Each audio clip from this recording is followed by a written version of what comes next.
¿Qué tal, amigas y amigos? Bienvenidas, bienvenidos a una nueva edición de Tecnofascismo. Trump llegó por primera vez al poder con una estrategia mediática consistente, la cual es producto de su fama como empresario inmobiliario, por cierto, de muy mal gusto, desafiante y disruptivo. Además, conocido por su serie de televisión para la NBC, El Aprendiz, que fue un gran trampolín para posicionar su imagen de negociador implacable cubierto por un hálito de misterio, la imagen perfecta de un narcisista de la élite empresarial que se agenciaba el talento de jóvenes ambiciosos. Su primera campaña en 2016 utiliza las redes sociales tal como lo hizo Obama, pero en forma mucho más agresiva, impulsada por los algoritmos. Pero lo que más le valió de su estrategia fue que la empresa Cambridge Analytica se enfocó en organizar perfiles de usuarios en Facebook para segmentar el mercado electoral y lograr ejercer un dominio triunfador. Hay que destacar que la empresa de minería de datos Cambridge Analytica funcionaba en otras partes del mundo, incluyendo México, contratada por el PRI. Recordemos que luego de la elección, Cambridge Analytica fue llevada a juicio por violar la privacidad de los usuarios de Facebook. Claro, con el auspicio de Mark Zuckerberg. A Trump no le importaba violar la privacidad de nadie, él quería imponerse. Trump fue ofensivo desde un principio y el gobierno de Peña Nieto lo recibió cuando aún no era presidente, en una acción muy criticada por la oposición mexicana y por los demócratas en Estados Unidos que vieron la sumisión del gobierno de México. Incluso el Congreso de la Ciudad de México lo nombró persona non grata. Lo que necesitamos es un enfoque integral acerca de la frontera, que atienda los desafíos del tránsito de personas indocumentadas y el flujo ilegal de drogas, armas y dinero en efectivo al mismo tiempo. Tras su visita, algunos legisladores se pusieron la camiseta de la candidata del Partido Demócrata. Muchos hablaron de que Trump era mejor para México que los demócratas y en particular Hillary Clinton, que su retórica era solamente eso y que no era Terminator sino Negotiator en palabras de Carlos Slim. La relación binacional México-Estados Unidos estuvo marcada en su primer gobierno presidencial por distintos momentos de tensión. Desde su campaña por la presidencia, López Obrador criticó la retórica de Trump por la falta de respeto a México y a nuestra gente. Además, reivindicó los valores históricos y culturales de quienes por razones obligadas se vieron forzados a abandonar nuestro país en la búsqueda de oportunidades. Los migrantes no son delincuentes. Para el gobierno de Trump, su mayor reto era limitar el impresionante avance económico y tecnológico de China. En una operación política, la hija del fundador de la empresa Huawei, Meng Wanzhou, fue detenida el 1 de diciembre del 2018 en Canadá. Estados Unidos la acusó de fraude bancario y violar sanciones contra Irán. Meng habría realizado transferencias a través del HSBC con Irán desde su cargo como directora financiera. En respuesta, el gobierno de China detuvo a 2 ciudadanos canadienses acusándolos de espionaje. El litigio concluyó en septiembre del 2021 y Meng viajó a su país, donde fue recibida como heroína, al tiempo que los 2 canadienses fueron liberados. Se desató la guerra por el desacoplamiento tecnológico. Estados Unidos evitó que la tecnología 5G, de la cual China y su empresa Huawei es el mayor fabricante y distribuidor planetario, fuera impuesta en Reino Unido, Australia, Canadá, Alemania, Francia, Japón, India, Polonia, República Checa.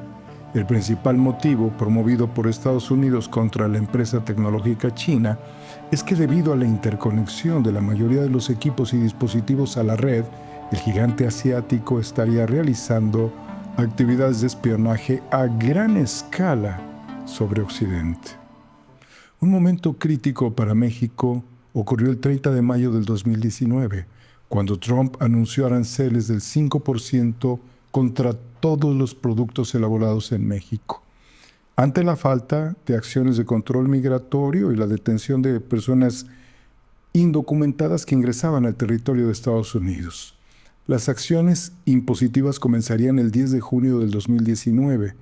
Hasta ese momento, México era un país de libre tránsito. Las caravanas de migrantes de distintas partes del mundo que ingresaban a nuestro país por la frontera sur eran vigiladas, pero no existían medidas represivas, acaso persuasivas, para tratar de frenar el flujo intenso de personas de todas las edades y distintas regiones, incluyendo Asia, África, Sudamérica y Centroamérica. Es un castigo a México por dejar pasar una cifra récord de inmigrantes centroamericanos. Empezamos con aranceles el 10 de junio de 5%. Van aumentando mes a mes hasta llegar a 25% en octubre si México no toma medidas drásticas que demuestren resultados inmediatos que está exigiendo el gobierno de los Estados Unidos. Ante este anuncio por parte de Trump, le propuse al presidente López Obrador en una mañanera en la que estaba presente el canciller Marcelo Ebrard, que se impulsara un movimiento cívico-cultural dentro de los Estados Unidos para defender la causa de los migrantes.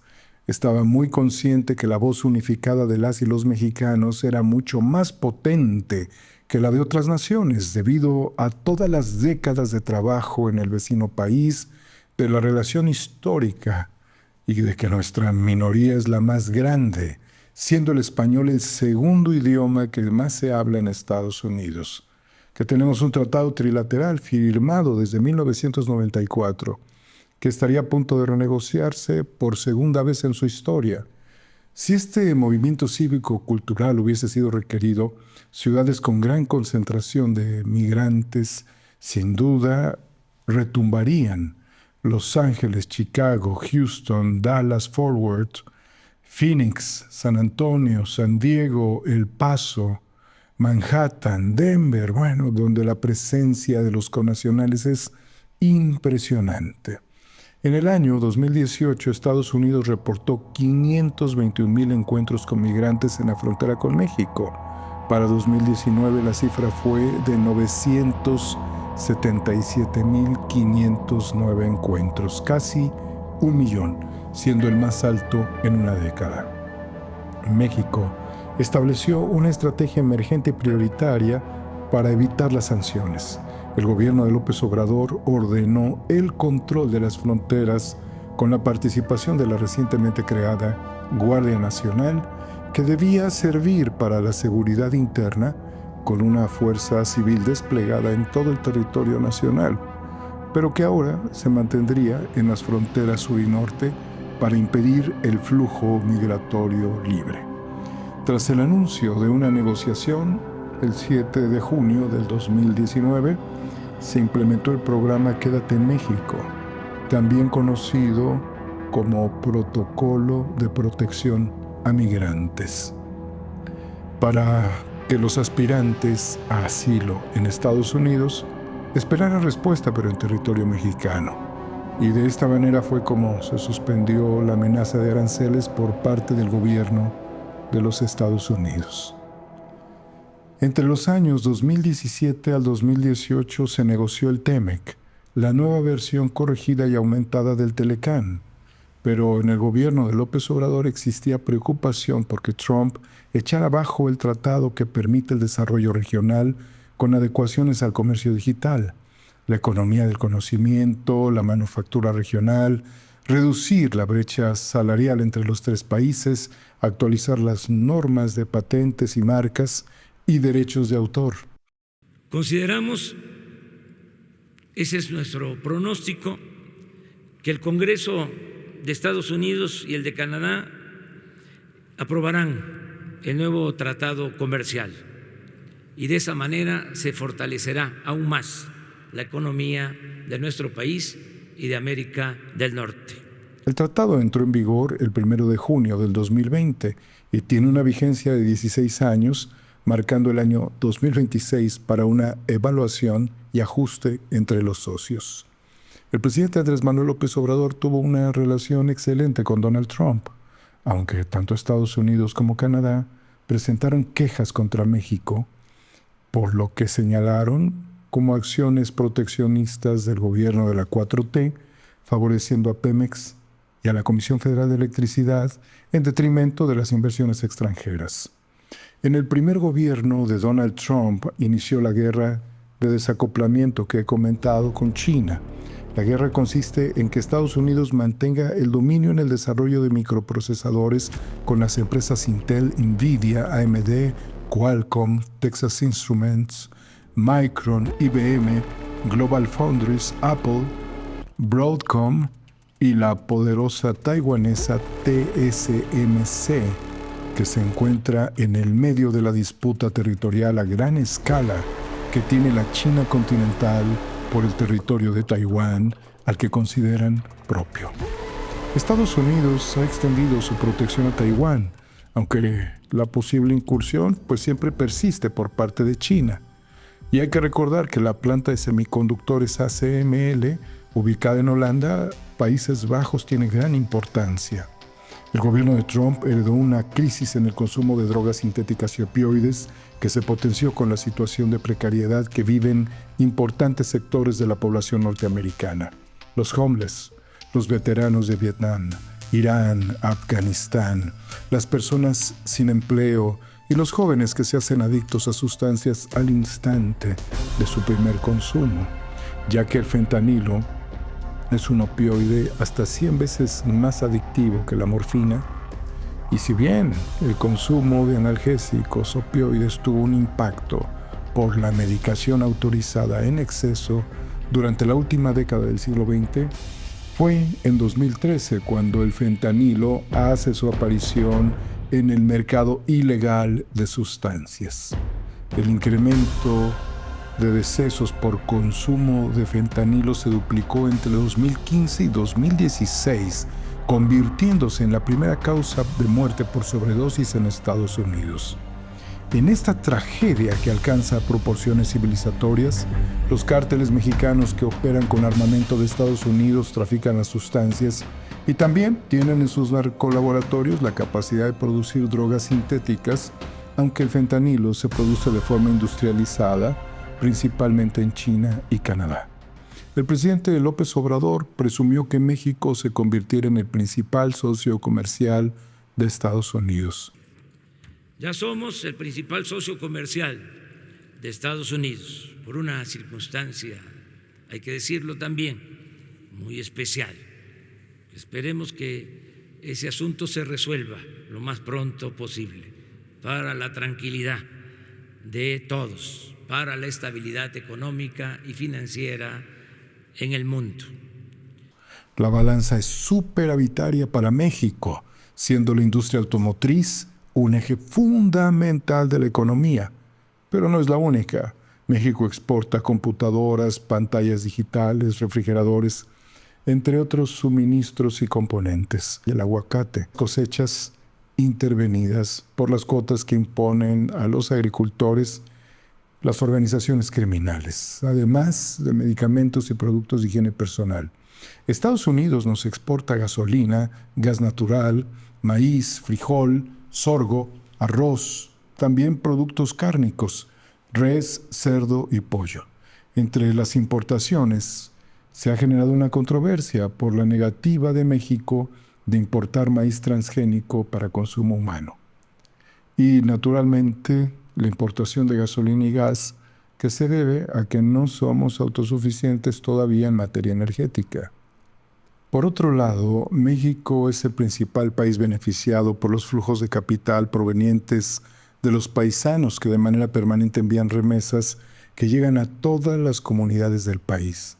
Recursos que sostienen a millones de familias y a consorcios comerciales que se encuentran establecidos como hongos para hacer minería de esos flujos de capital. Oxxo, Electra, Coppel, Walmart son algunos de los modelos de negocios que extraen miles de millones de pesos que los desconcentran diariamente de las comunidades para acumularlos en cuentas bancarias, pero enormes distancias de donde los captan, rompiendo la circulación del efectivo en un esquema que solamente depende de la llegada de más y más recursos, tanto de las remesas como de los programas sociales del Gobierno de México.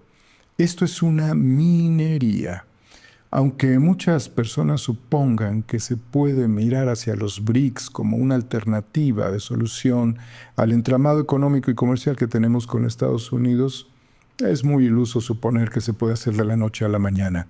Más aún que desacoplarnos de la economía que representa Norteamérica, un mercado de 500 millones de personas con un PIB combinado de 26 billones de dólares anuales, con cadenas de suministro formales y empleos estables, sería un suicidio.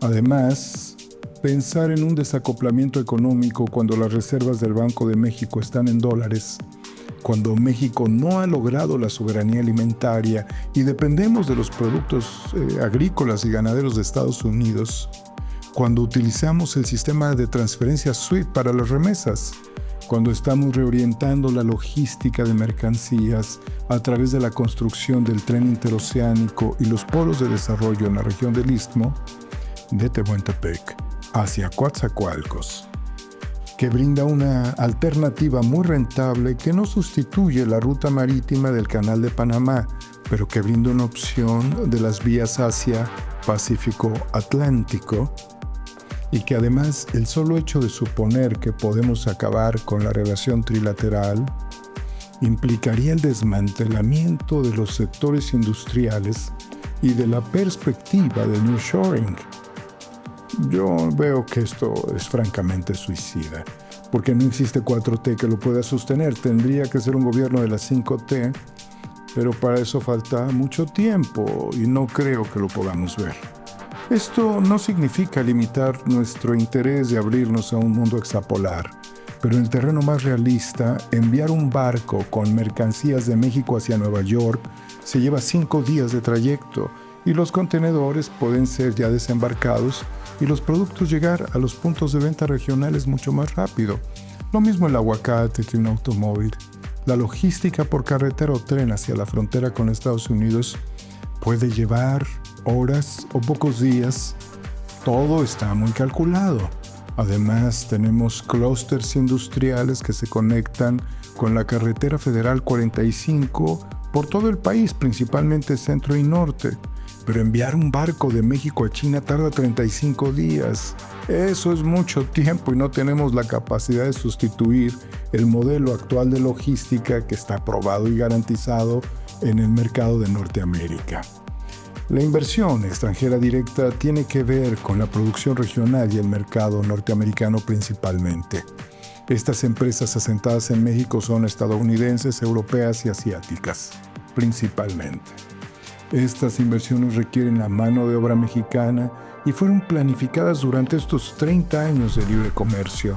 No las debemos de perder, por lo que los legisladores deben de hacer proclamas racionales e informadas. Quienes alientan salirnos del TEMEC no saben que estamos en serios problemas con China. Mientras nuestra balanza comercial alcanza más de 100,000 millones de dólares de superávit actualmente con Estados Unidos, en operaciones de 3 millones de dólares por minuto, con China, menos 3. Con China estamos de cabeza. Les compramos 81,500 millones de dólares y ellos apenas nos compran 18,800 millones de dólares.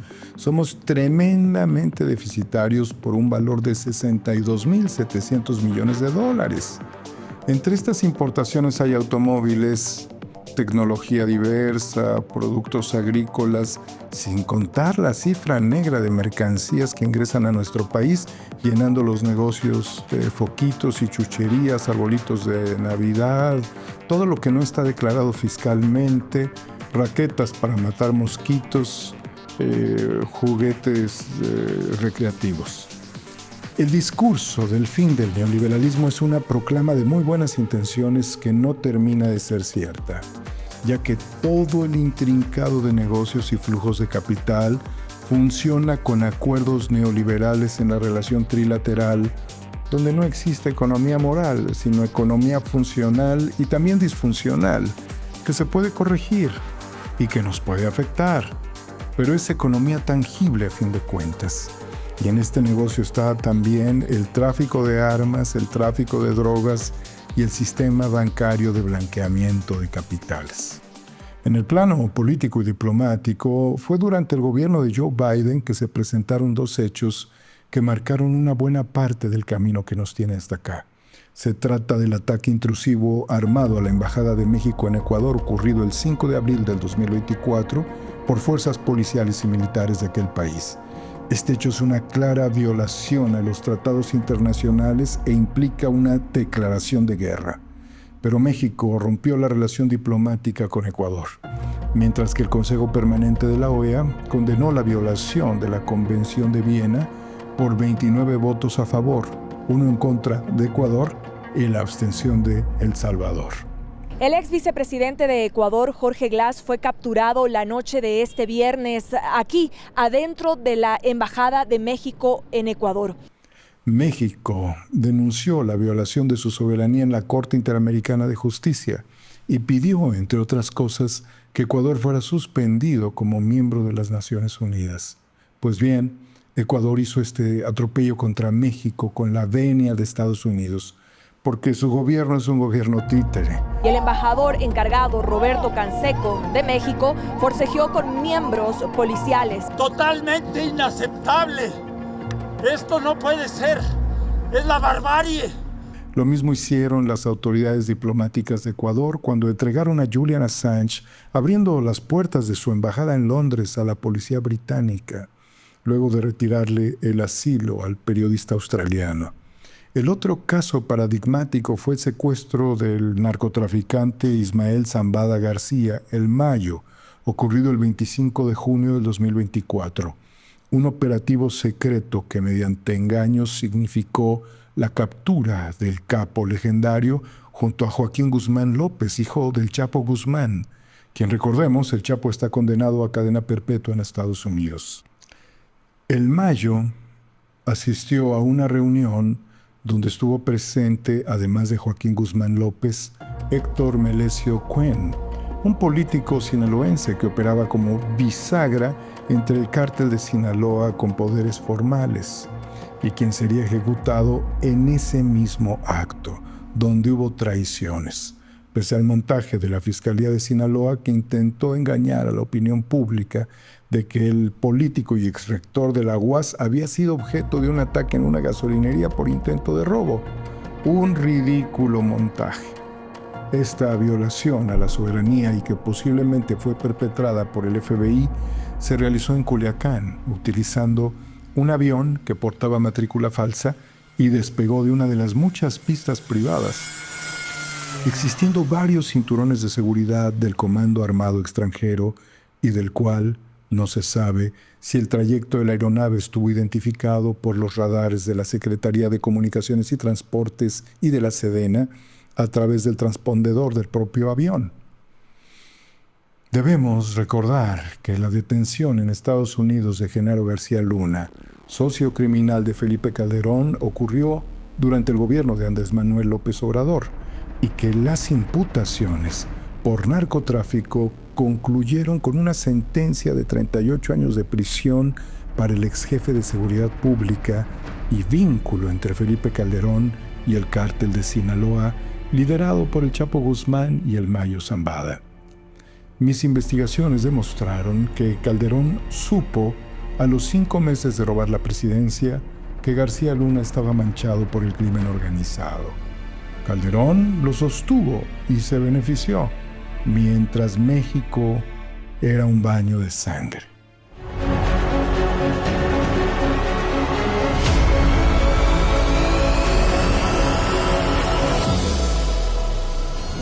El general Tomás Ángeles de Aguajare advirtió a Felipe Calderón de la situación que guardaba el país en materia del narcotráfico.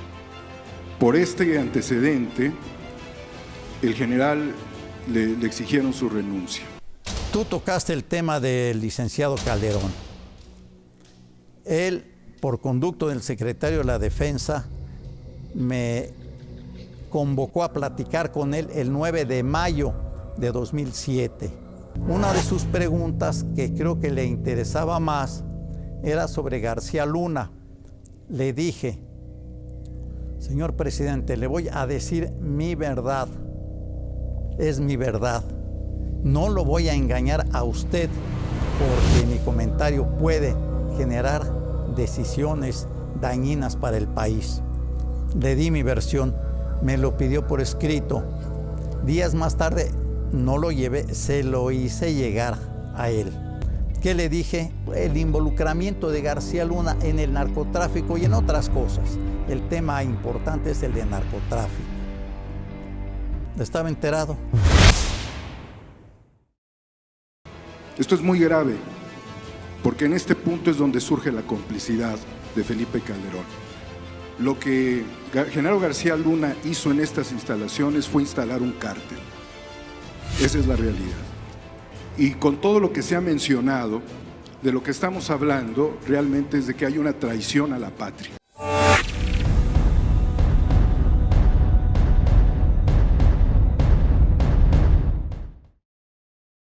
Felipe Calderón es la cara del narcotráfico en México, del narcoestado, y no ha pagado por el daño que le ha hecho a este país.